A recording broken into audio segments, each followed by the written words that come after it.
Assalamu alaikum, ladies and gentlemen. Welcome to the new episode of the Ambassador's Lounge. Important news emerging from Middle East. Iran and Saudi Arabia, two arch rivals, have decided to normalize diplomatic relations in the next 2 months. But most important thing is that this agreement was sponsored by China, and that is what has surprised the world. China's more active role in Middle East politics. China till now had committed, had always been saying that its role in the Middle East is more economic based, but now it's more diplomatic activity, or Chinese diplomatic activity in the region. To discuss this new deal, I have with me Ambassador Asif Durrani and Ambassador Amjad Sher. Welcome, gentlemen. Asif, starting with you.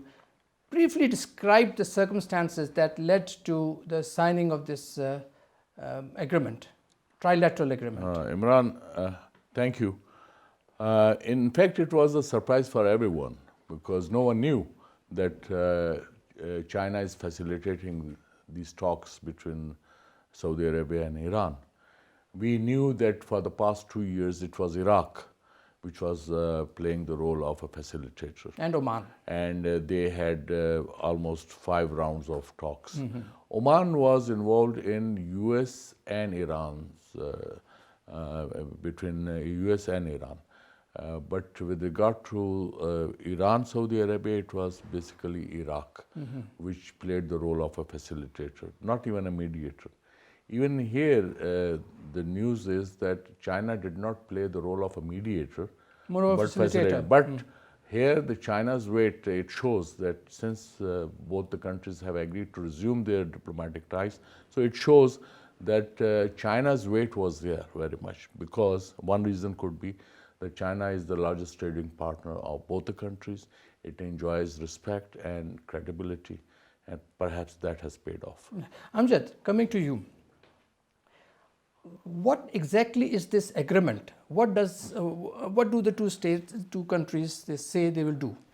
Well, Ambassador Imran, thank you very much for taking me. The first thing is that it is an unusual but a very positive development. Secondly is that this agreement is basically about the restoration of the diplomatic ties between the two countries, and then also it also includes that they are going also to revive their 2 previous agreements about the security and economic. You mean to say 2001 yes, security agreement and 1998 economic agreement. Agreement. So that is basically. How significant is that? It is very significant, but because it is going to herald into a new area of development, cooperation, and especially between the two. You see, that Amjad will come later. First of all, Asif, there are deep ingrained differences between Saudi Arabia and Iran. And this is not the first time that the relationship between the two countries have been severed. In 1944, in 1987. The relationship, both the countries have seen this thing. So it's deja vu sort of a situation. It is there, so what to do? But it became more serious after the Iranian Revolution. And there's an innate difference between the two, because in Iran, an established monarchy was deposed by the clergy. And on the other hand, in the Persian Gulf states, all are monarchies, so they feel threatened because of the Iranian Revolution. And secondly, Iran's own revolution, they themselves say that its defense lies in its expansion. Expansion, yeah. So if that is the case, in that case, then there is, you can say, inbuilt rivalry because of the systems the two follow. So if this is there, and that, I mean, it doesn't sound much optimism. There's not much optimism in it then. But optimism is that is after 7 years of hiatus, now they have decided to resume their diplomatic ties. So if that's the case, then that is a positive development. Anything? Let us be hopeful and optimistic, because it is just the signing of the agreement. and now the formal opening of the embassies has to take place, and it's for the next 60 days. We should be hopeful about it, that hopefully this will be a positive development between the two Muslim See, countries. and this agreement does not talk about the basic differences which exist between Iran and Saudi Arabia, and those differences, they have bedeviled their relationship from the very start. It is just the beginning of the opening of the diplomatic ties. After that, more these nitty-gritties of their differences would be resolved through negotiations. Asif, China has always claimed that it does not want to involve itself in the dispute between the countries. We see it for the first time getting involved in the dispute, a very important, intractable dispute between the two countries. Does this portend a new regional order? It does, in a way, that this is the first time that China has played this mediator come facilitator's role, and that too in a region which is a flashpoint. And if you look at the disputes at the global level, so you find Middle East at the center. All disputes are there. So and then it's quite vulnerable. Iran on one side, then it has its strife with all Gulf states plus with Israel. So these are many challenges, and if China has played this role, it means China has now decided that apart from economic diplomacy they have, so they have decided to be more politically active. Now, staying with you, China says first that it does not get involved in the disputes. Economic activity, it will confine its role. It becomes involved in the diplomatic in the disputes also. Will in the future China become militarily involved in the disputes, Amjad? Well, in the first place, we should not see China now in the perspective of its past policy, that it would not involve itself in the political disputes or conflicts world over. Now it's a new world. China has assumed a political, economic, diplomatic clout now, and they are now, and the second is the credibility of the Chinese leadership. So the second, your point is that I don't think the China has only one naval base, that is in Djibouti. I don't think so China would get itself involved in militarily some other in the conflicts. Unlike USA. Well, you never know. I will use the counterfactual of Pakistan, India becoming nuclear. So it is actually the capability. If China has the capability, and if United States continues to counter China on all fronts, including economic and even at times at the military level, so in that respect, I think China will position itself even militarily. But these are the only possibilities we are discussing. On ground at the moment, it's not there. But you see, China has increased its defense budget again. But it is far below what United States is spending, yes. Okay, Amjad, what do you think exactly prompted China to mediate or facilitate the talks? In fact, China has now realized its potential and its clout in the global affairs. And secondly is that Middle East is a very important region vis-a-vis the energy supply, the economic benefits, and the trade between China and the Middle Eastern countries. Saudi Arabia is supplying, I think, 1.75 million barrel per day. And so Iran is supplying around 650,000 barrel crude oil to China.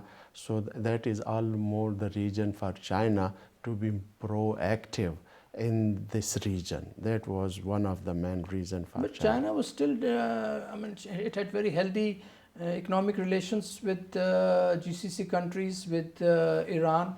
It did not have to really get involved in these disputes. But I don't think we should read too much because China, naturally, both the countries would have requested, and then China's own stakes are there. It's almost $85 billion trade with Saudi Arabia, with balance of trade in Saudi's favor, and then almost $16 billion trade with Iran, despite all sanctions. So that shows that China has stakes. And then overall, if you look at the MENA region, China has a trade close to $160 billion. So it's a big state. And once CPEC projects are complete and they are in full swing, then this trade is likely to increase to $300 billion in another coming 10 years. So here we are talking about big developments which are taking place. And most important is the BRI, Road and Belt Initiative. Belt and Road Initiative. Belt and Road Initiative. That is also now going to the Middle Eastern countries. So China has now, it's got its interest in the region. Amjad, for a long time, Middle East was US domain, right? They said that when the Saudi monarch met President Roosevelt on a ship, it was agreed that Saudi Arabia would provide US oil. In return, US will provide them security. Now that has been there for a very, very long time. Has China ousted US from the region? I think times have changed. Now the new leadership in Saudi Arabia and especially in the Middle East are now looking out to other ways and other areas and other options. Middle East, no doubt the United States has been providing special security to Saudi Arabia and UAE and the Kuwaitis. But I think the Saudis have realized that they should look out for some other options also. Asif, your take? I think United States itself has lost its interest to a greater extent. Earlier it was oil. Oil is no more, needed for the United States. The United States itself is now an exporter of oil. Yes. And then after this Ukrainian crisis, you can see that even now United States would be a net exporter of LNG to Europe in the coming 2 years. That's what they're planning. So this is what so it's a windfall for the United States. So in that respect, Middle East, United States would be interested to the extent of giving protection to Israel or protecting its interests. But that could be a setback as far as Iran. So we'll come to that. But see, can Chinese actually replace US? They would not. It would be a different, Do they have? We can't draw an analogy on that because Chinese way of doing things is different than the United States. China is not a hegemonic power. So they would rather avoid involving themselves in disputes. They would rather they avoid. They have this credibility of being a good facilitator or good listener. But this is the first time. So this is no. Otherwise, the Chinese have not meddled in. They have not meddled in the affairs of others. In the affairs of other states. But, Mr. Xi is expected to visit Moscow probably next month. And China has shown interest in mediating between Russia and Ukraine. This shows that China is now expanding its role at the international. It's coming out of its the past. That is the main reason. But more than that, I think now China is capable of. Secondly, it enjoys the credibility. That's more important. Okay, Amjad, coming to you. What exactly prompted Iran to go for these talks, to go for this agreement? Iran wants to come out of isolation. Internationally, it has been isolated. Sanctions, economic sanctions are there against it. So reaching out to Saudi Arabia, the largest oil-producing country in the region and the country which claims to lead the Muslim Ummah. So I think it's a big win for Iran. Asif? Yeah, I tend to agree. Now, peace in the region, in the Middle East, cannot be achieved unless and until Iran-Israel relations are mended. Do you think it's possible? Not in the foreseeable future, but perhaps Israelis would also see the reason and perhaps they would stop attacking Iranian interests See, the new in government. Syria and also in Iran itself, killing their nuclear scientists. See,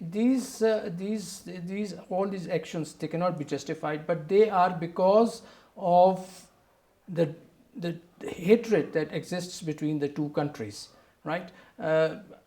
Israel has always wanted to isolate after the revolution. Israel always wanted to isolate Iran. Iran has always said that Israel does not deserve to exist. Yeah. So these are the basic things, and what you have just said, they followed because of this love-hate relationship. But unless and until their differences are ironed out, unless and until Iran and Israel agree to mend their fences, do you think it's possible that peace in the Middle East can come? I think the differences would continue as long as the issue of Palestine is not resolved on the basis of the two states solution. That is the basic thing. Secondly is that the two countries have claimed to annihilate each side. Like the Israelis wants to attack the Iranians, and Iranians want that Israel doesn't exist. So I think that can come to be resolved if there is some progress on the issue of the Palestinian. Asif, Saudi-Israel relations, there was movement. Yes. But I think Saudis have already clarified that number one, as Amjad has said, it's King Abdullah's formula of two states. Secondly, they have recently put up certain conditions for having relationship with Israel, including supply of nuclear technology. Civil nuclear technology. Civil nuclear, of course, there is civil nuclear technology. And security guarantees. And security guarantees, in a sense, I don't know how far that would go, but this much is there. Then where does this two-state formula on the Palestine goes? Right now it is in limbo. There are no talks, and primarily it is because of the division within the Palestinian ranks between Hezbollah. No, what I'm saying is, where does this formula go? You said that Saudi Arabia will support, is an ardent supporter of Palestine's and two-state solution to this thing. But then Saudis have also said that, well, you give us civil nuclear technology and they may have added to that, perhaps. Yes. It is already. These are two separate things. No, but at one place there is the right of the people to self-determination, and then on the other side there is this Imran Yawar, it is politics. Real politics. So yeah, they are earlier they may have indulged in poetry, but now it's politics. The thing is that the King Abdullah's formula of two-state solution is already there. In addition, the Saudis have also attached some more conditions for restoration of diplomatic ties with Israel. That is the supply of the nuclear technology and the security. On the question of security, I have my doubts that the Americans, except Israel, are maybe honest in providing security to any country. Okay, Asif, there are a lot of other things which we could discuss on this thing, but it probably would involve more time, and we don't have that luxury. Finally, what's in it for Pakistan? How does Pakistan see it? It is not something for Pakistan, but I think Foreign Office has already welcomed it, Foreign Minister has welcomed it, and it should be done like this because both Saudi Arabia and Iran are brother countries. We share religion, history, and all that. So I think it is a positive development. And then above all, China is a trusted friend. They are iron brothers. So I think for us, Pakistan, it gives an opportunity. And in fact, overall, the emerging scenario in the region, that augurs well. Amjad? So we have already welcomed this. We have got very good relations with China, as Ambassador Asif has said that, and we should be happy. It's a positive development for the region, and hope that stability and economic development will take place with this development. Asif, we had this thing. I mean, when there was stiff between Saudi Arabia and Iran, Pakistan was placed at a very difficult point. Yes. Right, we could not support Iran. We could not support. We had to stay neutral, and our neutrality even was not welcomed by the states. It did cause heartburns, mostly in Saudi Arabia. Iran had welcomed our neutrality, and that is why I think. But later on, Saudi Arabia also realized that for us going to Yemen was not advisable. And but we never shirked as far as our responsibility for Saudi Arabia's security was concerned. Our troops are still there, and they are likely to continue there as long as Saudis want them. So and we are there. And then I think to quote Saudi ambassador, former Saudi ambassador Asiri in Islamabad, that he was asked by the Europeans that how you think now relationship between Pakistan and Saudi Arabia after this Yemen episode. So they said, I responded to them that it is a Catholic marriage. So there is no divorce in Catholic marriage. So I think he said it right. Amjad? Yes, exactly. We are committed to the security of Saudi Arabia, but at the same time we also maintain good neighborly relations with Iran. And it's a positive development. Let us see that what happens. Gentlemen, thank you very much. Ladies and gentlemen, this was our program for today. The two countries have signed the agreement. We wish them the best, and we hope that this agreement works, because that is the only way it will bring peace and stability in the region. Thank you very much.